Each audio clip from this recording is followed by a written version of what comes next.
one of the most exciting cities in the tri-state area, it's Late Night with David Letterman. Tonight, Dick Cavett, Gizmo scholar Howard Smith, Cutman Al Braverman, and a look at mail order items. And now, a man who's in the studio illegally, David Letterman.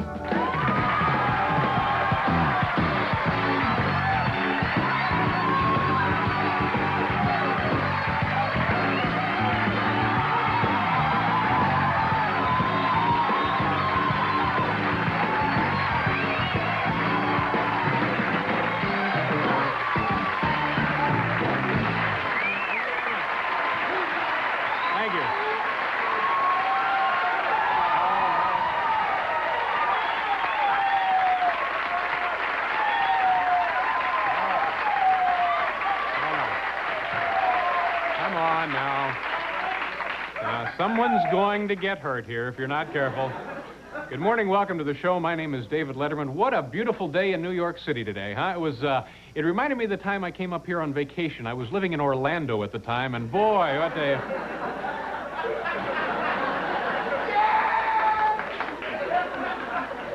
You folks are easily entertained, and boy, did you come to the right place. Welcome to the show, and what a show we've got for you. Quickly, last night, as I do after most of these shows, the guests and myself go out and we have a little fun. Last night there was a guy who owns a potato museum. He and I went out for a couple of beers. I heard the stupidest, I'm assuming this was intended to be a snappy pickup line, a guy trying to pick up a girl in a bar. The stupidest line I've ever heard in my entire life. The guy says to the woman, I can name all three of the Hudson brothers.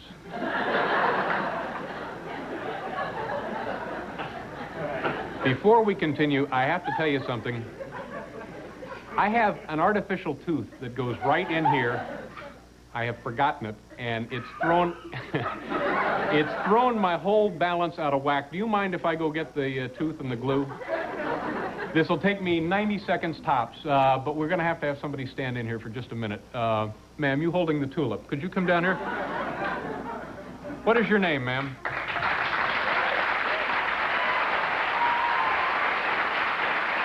How do you do? How do you do, sir? Nice to meet you. Nice to meet you. And your name was? Rosemary Bailey. Rosemary Bailey. Where are you from? Warsaw, New York. Warsaw, New York. You're not with the college guys from New Jersey. Oh, I'd like to be. Wait a minute, Rosemary. Have you ever done a TV show before? No. Neither have I. Gentleman right here, Kevin, come on out. This is our cue card man, Kevin. Rosemary, all you have to do is read these cards. I'm serious, 2 minutes tops. I'll be right back. Hal, this is Rosemary Bailey. This is Hal, our director. Hi, Rosemary. There you go, Hello. Rosemary. I'll be back. I'll be back. Seriously, I'll be right back. Okay, hit the mark, Rosemary. Good luck, Rosemary. Just take a step back, you know, okay? Start reading the card. Hi, how are you all this evening? Do you like my haircut? I think it makes me look like a duck. Hello, and welcome to today's show. And now let's go to Willard Scott with the weather. No, that's the wrong card, Rosemary. Wait a minute. Well, last weekend was the night of 100 stars here in New York. I was invited to participate, so I got in to get in free. Anyway, after the show, I'm leaving with my girlfriend. Well, Rosemary, hold on. Let's go down to the punchline. Minding my own business when this lady comes running up to me, begging for my autograph. She didn't have a pen, she didn't have any paper, and she's making a big scene, so I finally said to her, look, just because you're Liz Taylor doesn't give you the right to intrude on my evening.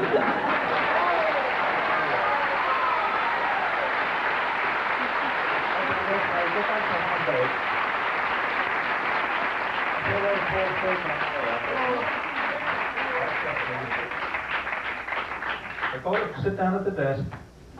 Or the other way, go ahead. Read whatever's in front of you there. Go ahead. Corrections? Because of a computer error at the Hayden Planetarium, the Almanac section of the weather forecast and records from February 1st through February 8th listed incorrect times for the rising and setting of Mars. And the correct times will be found today on page D8. Look at the camera. Don't look the light on, Rosemary. One Pardon to me? your right, to your right. Oh, There you are. I can't tell white from red. Lean into the microphone, talk right into the microphone. Yes. Okay, well, let's get into a commercial. All right. Okay, go ahead. We'll be back with Dick Cavett. Terrific.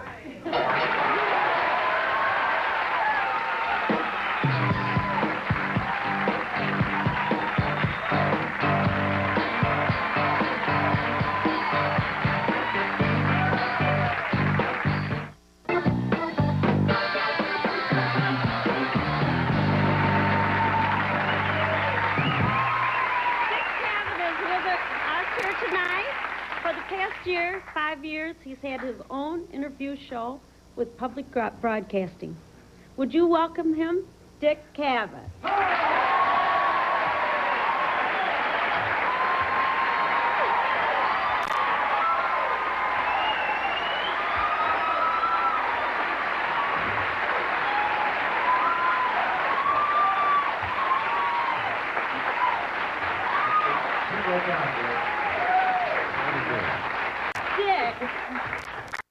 David. David. Just ask the first question. What is this? I have a feeling I've missed something back You there. have been doing talk shows longer than I have, Dick. What are the rules on what makes a good interview? Did you know they kept me in an isolation booth backstage for this surprise? Well, let me first say, David, that I don't know why why 8 out of 10 critics have said you're effeminate, because I don't see it at all.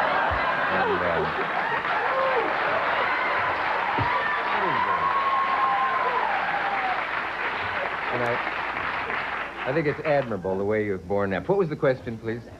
Again? Yes, something about talk You shows. have been doing talk shows longer than I have. Yes. Believe me. How do you manage to make it sound like you're reading that? Because I am. Rosemary, I'm back. I'm Sorry, we're doing a show out here. We have to, very nice job, Rosemary. I certainly appreciate that. Thank you for your help.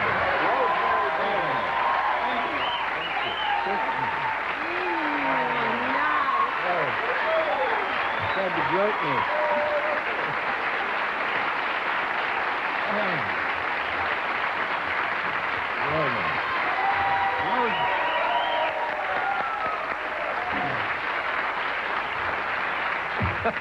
Did a very nice job. I'm always, whenever that sort of thing transpires, I'm always not amazed necessarily, but impressed by her composure. I am too, but you know, she goes from show to show and does this all the time. She certainly fooled Did you. a very nice job. And Rosemary, we have nothing for you. I'm sorry. Maybe Dick has a little something for you. Thank Yes. you very much. That was darn nice of her. Welcome to the show, Mr. Cavett. How are you? Oh, gosh, you can call me Mr. Dick, because Mr. Dick. I'm not, I mean, the age gap between us is certainly not the same as between Carson and myself, for example, or... What would you adjudge the age gap to be? Gee, you know, I don't really know. By the way, is it insensitive to use the word gap around you? I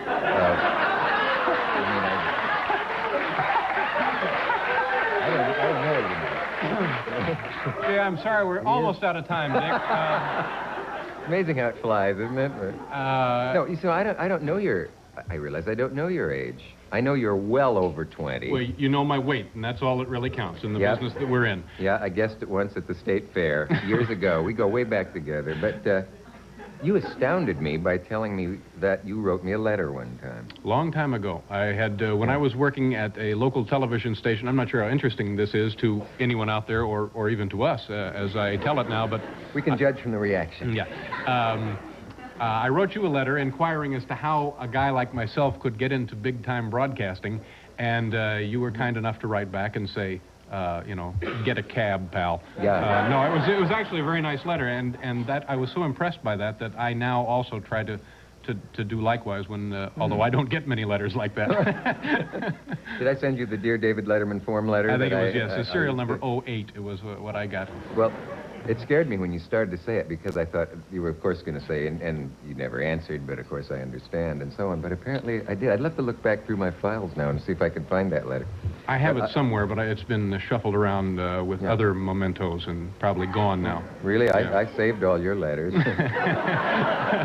I've been a very big fan of yours, and I loved your book, and we have many things to cover here this evening. That's right. Not the least of which is the event of the weekend past. Suddenly, I'm waxing poetic, aren't I? Yeah, I hadn't noticed. I'm referring, you tell them what I'm talking about, and we'll get into that in a minute here. Yeah, David is referring undoubtedly to the Night of 100 Stars, whose phrase everyone must be very familiar with by this time. And we were both lucky enough, I guess you'd say, to be there. I don't want to appear too jaded, but I thought it was pretty much like any other Night of 100 Stars. Yeah, it was. I've been to. I think doing them twice weekly has kind of taken the edge off of them. It was astounding. It was like, I don't mean this in an insulting way to any of the people there, like a trip to the Wax Museum. I mean,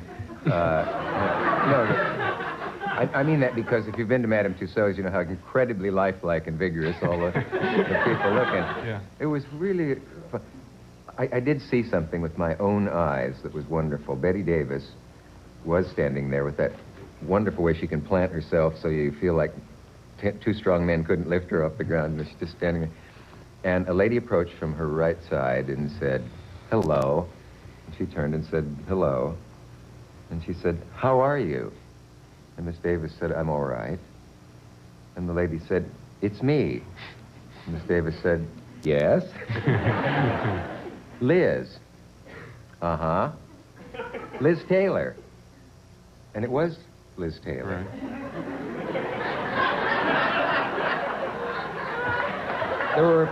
There were 100 funny things happening backstage tonight.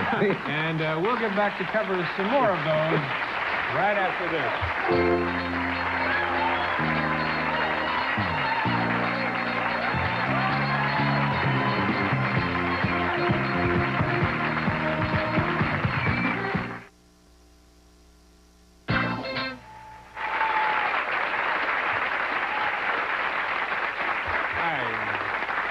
Good morning and welcome back to the show, as we like to call it. So we do. This is, of course, Mr. Dick Cavett. And coming up later in the show, we have Cutman Al Braverman and a movie maker whom you know, Howard Smith, put together a film a couple of years ago called Gizmo. He'll be here with some of that video for us. I suppose when they come out, I move down and then on You can move down. anywhere you like. You can go up there and sit with Rosemary if you're a mind to. I would love to go on talking about Night of 100 Stars, but let's move on. Maybe we can come back to it. Anyway, when I first knew you, or knew of you, I started reading everything I could about you, and there was this wonderful story in Time magazine about how you were hired as from a copy boy to the Jack Parr staff. Yes, and it was true. It sounds improbable, but it happened about 28 feet from here, I would think, outside that door. I think there's a plaque there now. Yeah. and they spelled one of our names right. By the way, Jack Parr's star is spelled wrong. One of the many misspellings on the Avenue of Stars, you know, in Hollywood, with the double R. But I was a copy boy over there. I shouldn't tell this story, and you'll see why. Okay. You'll know it already. And I saw in a column, Jack Parr worries more about his monologue than the whole rest of the show. So I thought, that's strange. I got about an hour or two. Why don't I write a Jack Parr monologue just to see what it's like? And if it turns out all right, I'll take it to him. I did. I put it in a Time envelope, thinking that might impress him, whereas they might throw me out otherwise. And I got in the underground from the Time Life building over there into this place, came through the turnstile. And I remember thinking, it's the only time in my life I've thought this is a turning point, perhaps, in my life. Upward or downward, I wasn't sure which, but a turning point. And I came out, and with the luck that you only have in a bad script, I ran into Jack like that, getting off the elevator, and I said, I rewrote, came out like rewrote, a monologue for you. And he looked at me very suspiciously and sort of said, okay. And then he said, oh, Time. And I didn't want to say I'm a copy boy at Time, because to be on the custodial staff has more prestige than to be a copy boy. And so I said, yes, I'm with Time. And he took it in his room, and then I heard him saying to his secretary, Mitsumi Travers, is this funny? And he read out a couple lines, and fortunately she laughed. Bless her. And I saw him in the elevator afterwards, contrived again. They'd be in the same elevator with him. And he said, you ought to do that again, pal. I mean, that was so... Yeah. To make a long story even more tedious than it's likely to get, I did, and I got a job with Jack writing many, many jokes. Was he fun to be around? That must have been a very exciting show. He was, and he was scary to be around because he has a nervous intensity that was half of his great charm and intrigue on camera, what Kenneth Tynan called that sense of danger in Parr that made you think you might see a breakdown on camera of some sort, or didn't know what was going to happen next. And so I always had butterflies because I admired him so much and didn't want to disappoint him. You know, I'm sure as your writers feel. I haven't gotten any sense of that yet. Well, at least have butterflies. Whether they're their own or not, I don't know. But it was exciting. And, of course, there I was within grasping distance of all these legends that would appear on the Parr Show. First time we went to California, and there was Skelton and Hope and everybody I'd ever dreamed of being anywhere near. Yeah. There they were. We're going to find out more about there they were and who they were and why they were there, as a matter of fact, and other non-pertinent information we have to pause.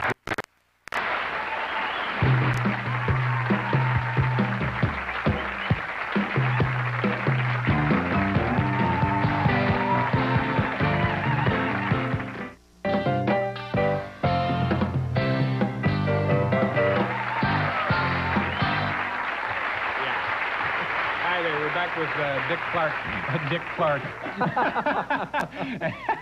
And we're getting ready to write a record, so Dick Clark. This is not the first time this has happened. You know why that by happened? the way. Because you leaned over to me and made a reference to the ball, and I can remember this is the night of the 100 Stars seeing Dick Clark. There there, was Dick Clark. Dick Yeah, Clark was, it happens all the time. I'm awfully sorry. Now, I know how you feel, Bill, because you're probably very worried that... There's I got 90 different things here I want to ask you about. I think what I'm going to do here is tell me about your early days as a stand-up and how you met Mr. Allen, right in there. Anything I there? have nothing to tell you about either one of those things. Okay.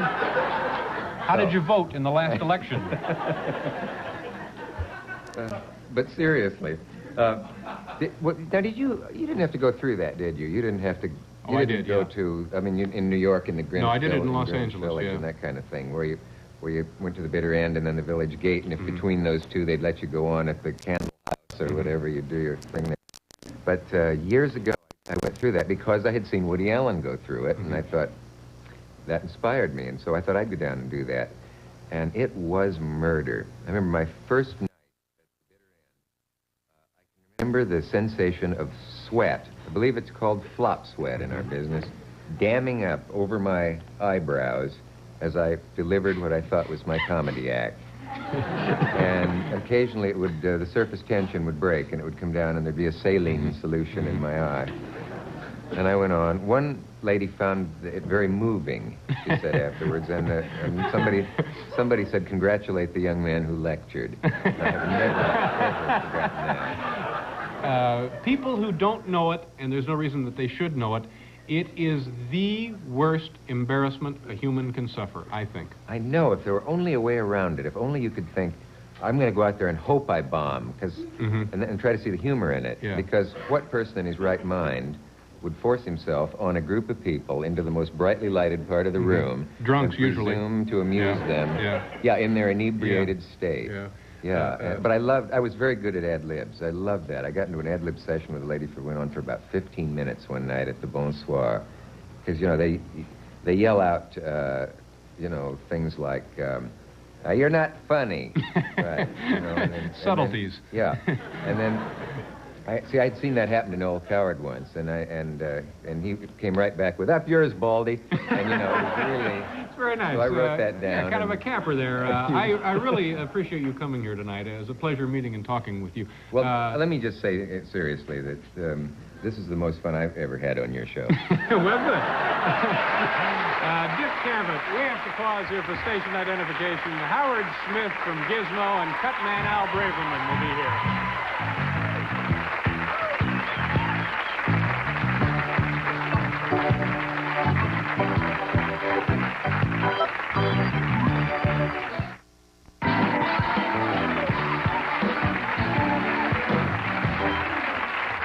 Thank you very very much, Paul Schaefer. Welcome back to the show, and in the next half hour we have Cutman Al Braverman and Howard Smith with some wonderful film. Have you ever leafed through those cheap gift catalogs or taken a look at the sleazy ads in the backs of magazines and said to yourself, my gosh, who sends for this crap? Well, we do, and we're not ashamed to admit it, and we have here now an assortment of actual items from these actual gift catalogs, and keep in mind that this stuff is for real. It can be purchased.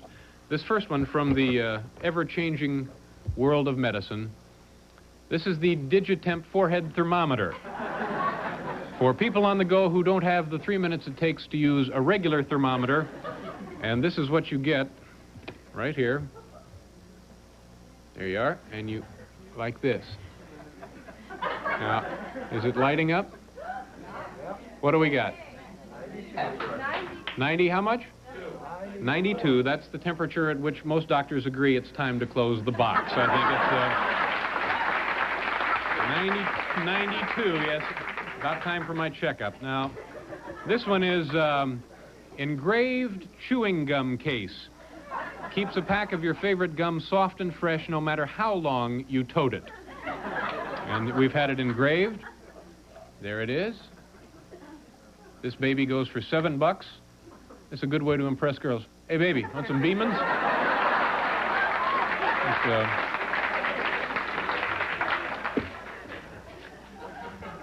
Let's see what else we have. Oh, this is falling out. This is a, this is called the, this is the Amazing Space Pet. You know it's going to be good. Doesn't have to be fed, watered, walked, and still does tricks that would put Rover to shame. Made of rigid polystyrene. Okay, this is the Amazing Space Pet. There you go.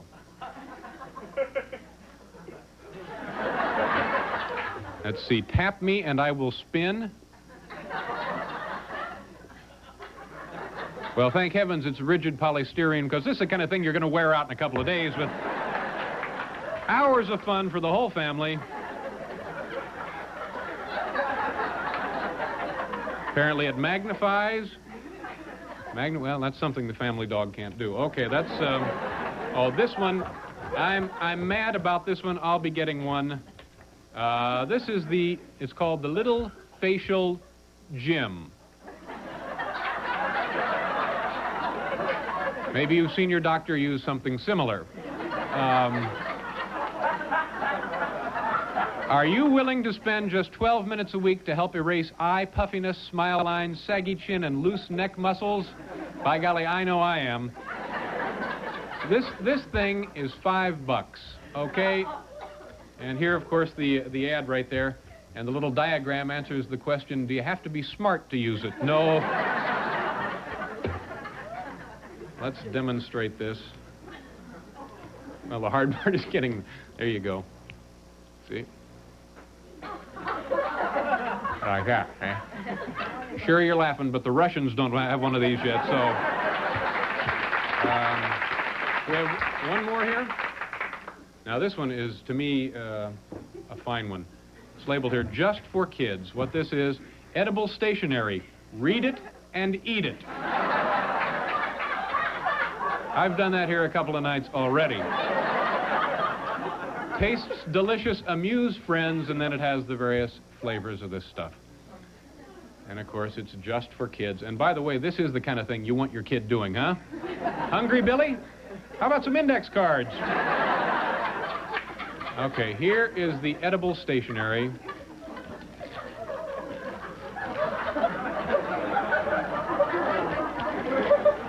Could be a two-parter, folks.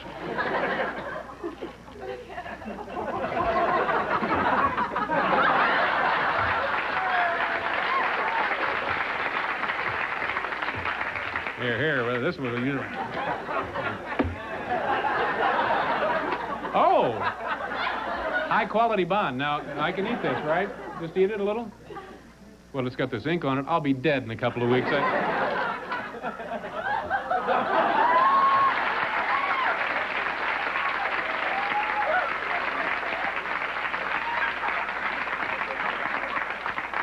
That's just perfect. It's, you betcha. Well, We'll be right back with Howard Smith.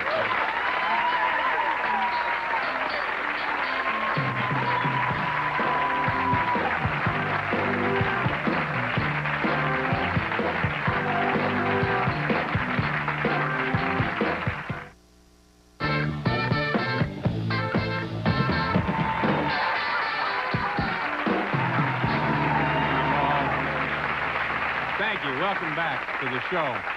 Howard Smith is a filmmaker and a columnist with the Village Voice here in New York City. He won an Academy Award a few years ago for his film entitled Marjo. In 1980, he won a critical acclaim for his film Gizmo. Now, Gizmo, if you're not familiar with this, was a collection of vintage film footage of inventors and ordinary people attempting maniacal feats for the sake of fame and fortune. If you have not seen this stuff before, you're in for quite a treat this evening. Please welcome Howard Smith.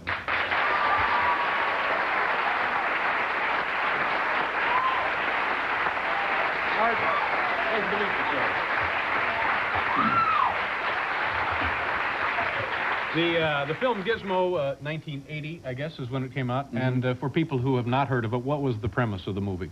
Well, I wanted to show all kinds of different inventions. I made the movie primarily for laughs, to show that it could also be a very funny experience being an inventor, which I had been myself as a teenager, which is, I guess, where I got the idea originally for the film. What did you invent? Anything of note? No, I never sold anything, but the advantage of being like 13, 14 years old and having inventions is you can get to see the president of any large corporation. When they hear that it's you on the phone who's 13 years old, they're perfectly willing to see you. Because that's the market they're looking for generally, huh? Yeah, and they're amazed. They can't believe that somebody that age has an invention. Now, you assembled these into a feature film, and we're going to, I guess, take a look at the first group of them, which would be inventions that never really worked, like edible paper. Most inventions don't work. Most of them don't? Most don't. I mean, I have 22 researchers working on this film for 3 years all over the world. So I've looked at thousands of inventions. Okay. And this is a sampling of inventions that just never really worked. Take a look from Gizmo. As you may see here, this is a talking clock, one of the latest inventions. This clock will talk out the time every hour on the hour to appropriate to the time of the day and night. This is the speaker. Down here you may see the synchronized record that we're using into this mechanism. Of course, the speaking of this, you will hear through this here speaker here.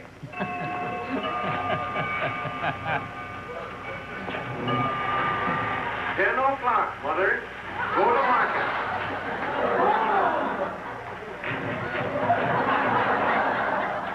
This is a special kind of chest gun from France. Shooting bullets from his chest. Wouldn't pose such a serious threat to store owners if they were wearing a chest and wristband device like this.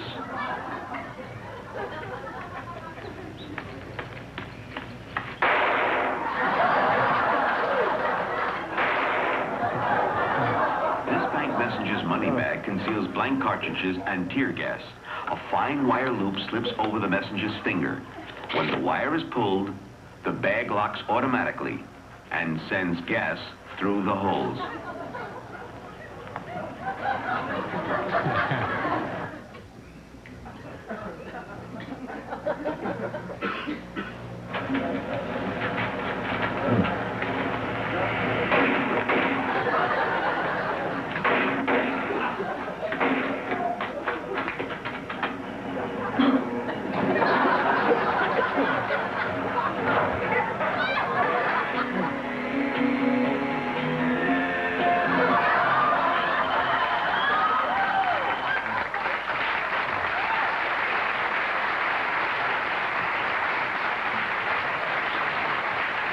can't tell you how many spaghetti forks I saw. A lot of those, huh? Every single country, everybody's trying to invent a better way to eat spaghetti. Yeah. Now, the stuff we saw there seemed to be, it's not current. It's 10, 20, 30 years old, perhaps.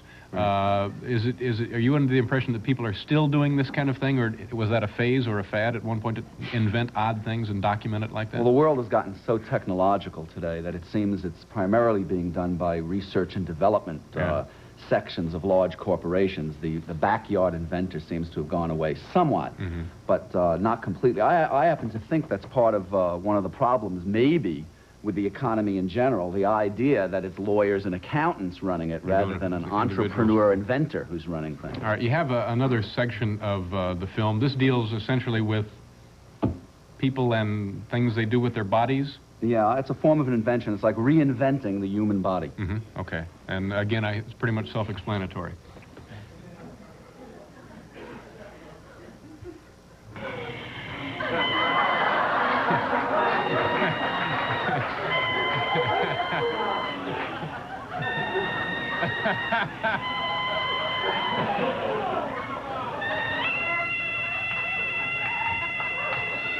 In the month of February, I was coming home from school, and my hands got very cold, and you see, and I had no mittens. And I began, of course, pressing them together to get them warm, and that wouldn't do. Well, pretty soon I began squeezing them, and I was surprised to think that I could make a few different sounds. Well, then I began playing every day, and pretty soon I could play Yankee Doodle clear through. And that was the only tune I could play for 3 whole years. And the next tune I could play was Marching Through Georgia, then The Trail of the Lonesome Pine.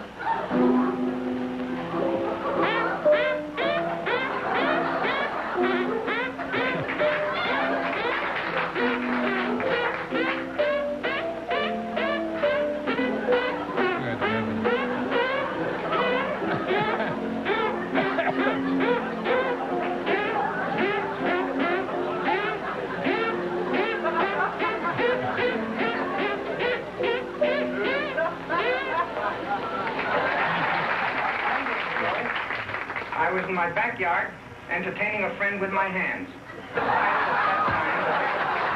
Evolved an instrument that would play much faster. And as time went on, I improved it, and this is the result. I will now play Dixie.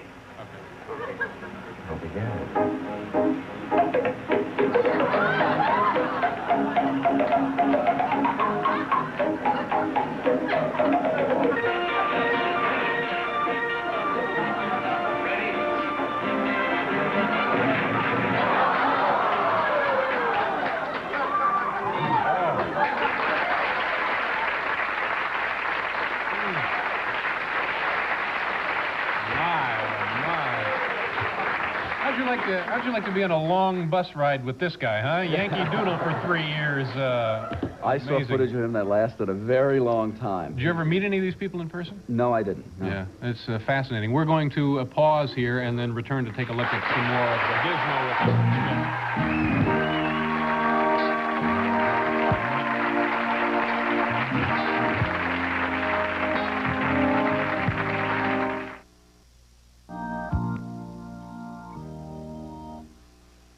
Transportation for some of Dave's guests provided by Melman Coach Lines. If you need reliability, comfort, and safety, stay at home.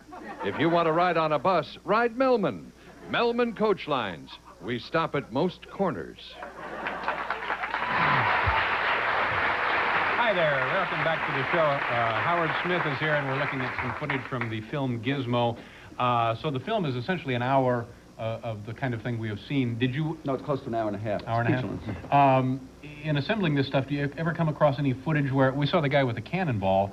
Like, had somebody been injured in a film clip, would you have included it in the film? Like, if that guy, if it had bounced off his forehead, would he have made the final cut? Since I didn't go for a serious mood in the whole film, when I did find...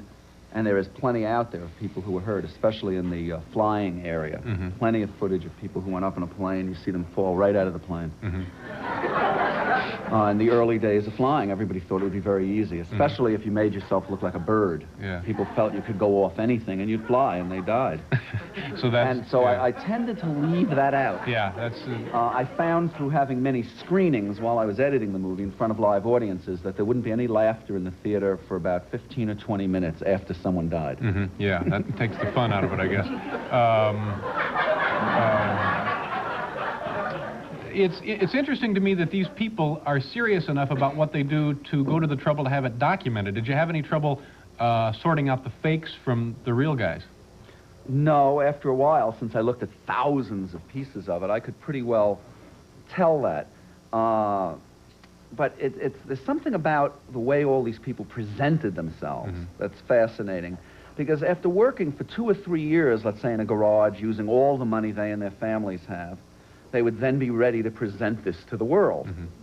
So, of course, they would make these grandiose statements about, I mean, a standard line almost always with these inventors is, this is going to change the world. I would probably say that's number one of the 3 biggest lies of inventors. Yeah. You fill us in on the other 2? I will make $1 million from this, and this absolutely cannot fail. That's interesting. Of the assembled stuff, did any of them have any impact on modern man as we Well, a lot know of the him? flying footage certainly did. I have a very long section in the movie where I found some very obscure pieces of flying footage, and that especially shows that in order to succeed, there have to be failures.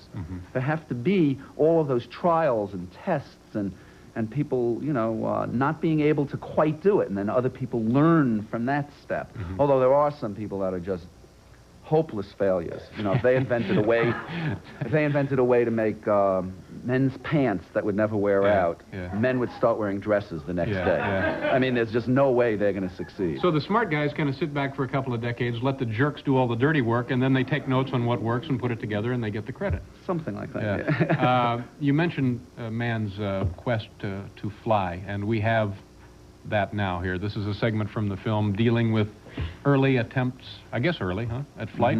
Okay.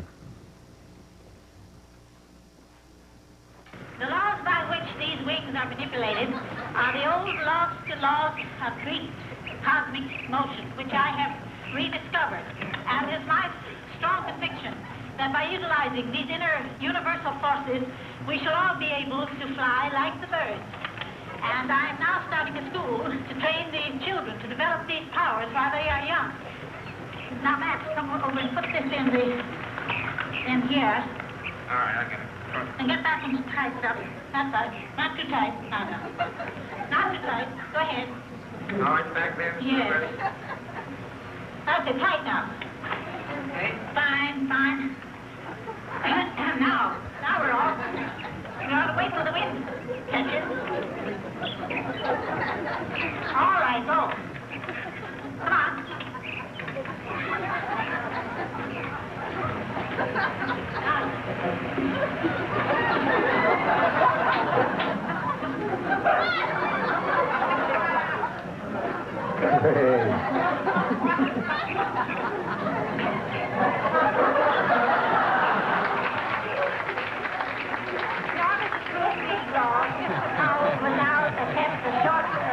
From the treetop. Now, Al, spread your wings. Now, jump. Head forward. Lift your feet.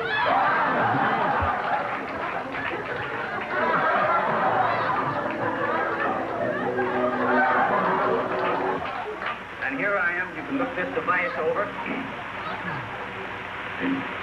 It appears heavy and light.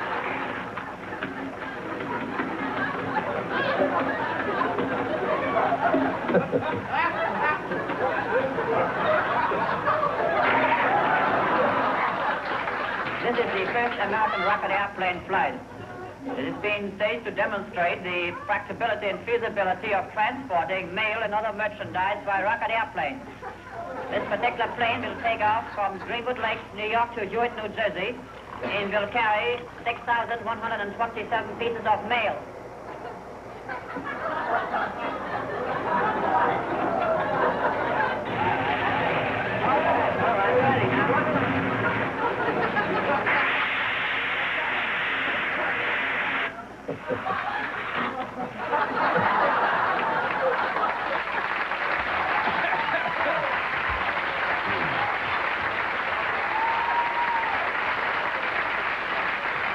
I think the last one is the method that the post office finally came up with. And they said, we'll go with this one. That's the one they're using today. These people look like they're nuts. I mean, they're when they stand there and tell you what they're doing, are they a little... is somebody else driving, as we say? Well, for instance, this last piece of footage, that was a very serious rocket researcher who did go on to make great contributions to Americans' rocket effort. But at the beginning, he thought its main use would be for mail, and that was a failed demonstration of it. Yeah, it's unbelievable. But years later, he was actually one of the key scientists that helped us. What didn't we get to take a look at tonight that you found to be of particular interest in the film? Well, with the energy shortage, now there was a dog-powered washing machine that I thought is almost ready for marketing now. And it shows a huge wheel that you put the German Shepherd inside of an exercise wheel, like mice run around in, except this is a big one. And there's all kinds of belt drives and gears from it connected to a washing machine. And the dog gets his exercise while you wash the clothes. Yeah. Did you come across a lot of duplication in researching this? Or were there 17 elbow expanders or 19 mouth exercisers? Well, the spaghetti forks, definitely. I found those all over the place. And rocket-launched lifeboats. I found many inventors in lots of countries invented that idea. What would be the application of that? Well, in case the boat was going down, everybody would jump into the lifeboat and be shot off of the ocean line. And then that would land in the water. And there was a very famous demonstration of it at the Battery right here in Manhattan, and the thing turns over several times. So it actually doubles your chances of getting killed. That's right. Great.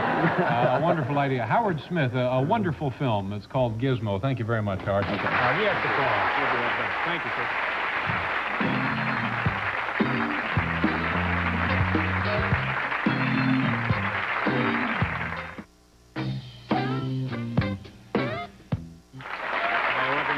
I want to thank our studio audience. You folks were terrific. Also, special thanks to Rosemary Bailey. Rosemary, thank you very much. Tomorrow, you're not going to believe it, Small Town News, Mr. Rogers, Andy Kaufman, and Julie Andrews. We'll see you tomorrow. Have a good night.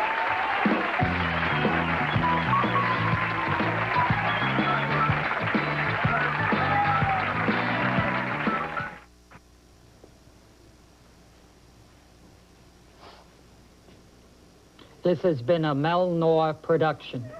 Melman.